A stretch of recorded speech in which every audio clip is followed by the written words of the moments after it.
Hello, Galaxy. I'm Chris Pirillo, and you're watching the Locker Room Daily Report, or TLDR for short. And for the past week or so, it seems I've been talking about the iPhone nonstop. You should know that for the past 3 or 4 years, I really haven't talked about it at all. So I don't know if I'd say a lot of that energy was pent up. It's just that I tend not to think about gadgets. At least not the way that many people think about gadgets. Certainly I use them. I use technology like just about everybody on the planet uses technology, but I tend not to think about it.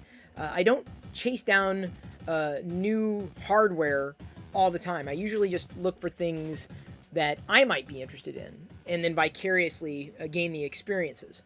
I don't want to grab everything. I don't want to have everything. And so it really wasn't up until the announcement of a ProMotion display with the iPhone 13 Pro Max specifically that I decided to pre-order the iPhone, and it will be arriving. Keep checking my invisible watch here. Never runs out of battery, by the way. It'll be arriving tomorrow, and I'll be unboxing that live on Twitch, as I'm streaming there every night at about 6 p.m. and of course clipping that out and uploading it, elsewhere. So you don't have to watch it live, but it would be great if you showed up every night. That'd be great. So I haven't really found anything of interest to cover as far as the iPhone was concerned. And, and this isn't to say that, oh great, he's turning back to Apple. Well, A, I never left, and B, not really. That's not the plan. And C, you've got to understand that there's more in my life than just one thing, certainly just one item. But not using an iPhone, I feel, taught me a lot. And as much as I used mobile devices before the iPhone, they did exist. And certainly have continued to use devices that aren't the iPhone. For the longest time, from the first iPhone all the way through the iPhone 8 Plus, I basically had an iPhone every year. And an iPhone was synonymous with smartphones. And Android, to that point, hadn't been interesting to me. Or at least not as much of a viable alternative. I was pretty happy. I was pretty comfortable with what Apple was doing, for the most part. In the later years, not so much. You may remember that. So I wanted to go down a list of things that, I felt not using the iPhone had taught me, maybe to give you a little bit more perspective if you're in one ecosystem or another, or maybe you were just curious about my particular journey. The first thing that I made note of is that Apple doesn't always have the best way. And as much as I was comfortable and happy and satisfied with known quantities, better to deal with the devil you know, so to speak, I didn't really give myself a chance to discover that even if it was the same feature, a different implementation may change my abilities in ways that would previously have been immeasurable. So Apple doesn't always have the best way. And I know people don't want to hear la la la la la la la. They got their AirPods in la la la la la la la. But it's true.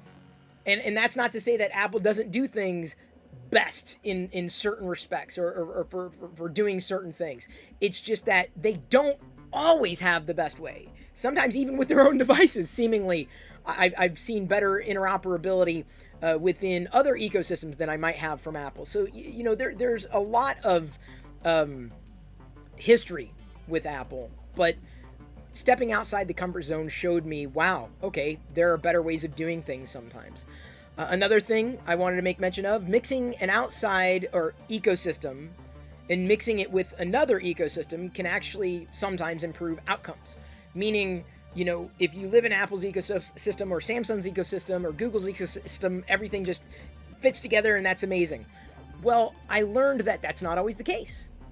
That I can get things done better if I use different products and different solutions for different reasons, not just one company's set of solutions. Case in point, my live stream, powered by an Intel NUC. That's my PC. I use a MacBook while I'm monitoring the stream. That's my primary system. Then I have an Android device now pointing down at the 3D printer. It's using an NDI application to broadcast that image back to the stream. And then I have an iOS device that's the close-up machine. And I don't think I could do all that with all the power of everything each one of those platforms might have to offer. Beyond that one scenario, I have not infinite flexibility, but more flexibility the more devices I use, plus a better understanding about how each, not just device, but platform and ecosystem works.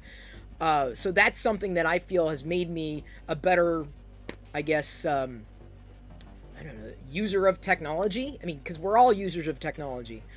Another thing that I made note of, lock-in creates for a precarious future.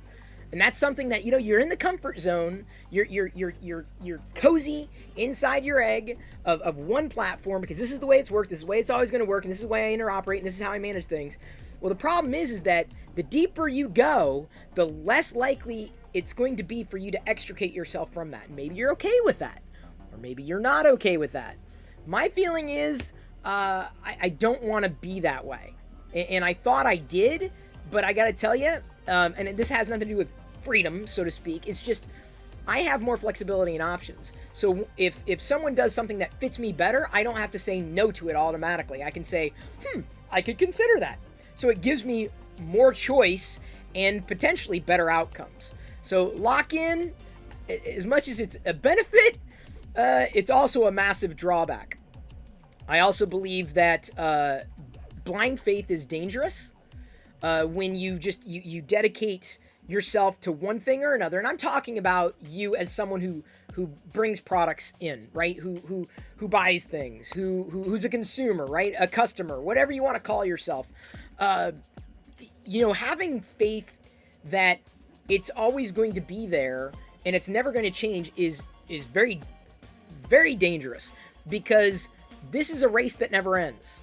That's it. There's no winner in a race that never ends. I've been saying that for years. And technology is a race that never ends. And it's constantly changing and constantly iterating. And if you find yourself tumbling because you believe that this is always going to be the working solution for you, you're going to cut yourself off from better opportunities and better outcomes, because you believe that there's only one way of doing things. So again, it's important to see and use alternatives for your own perspective, but also to get a better idea. That's why I laugh when people think, oh, you're coming back, oh, you're leaving, oh, you're this, oh, you're that. I'm like, I'm team nobody, okay?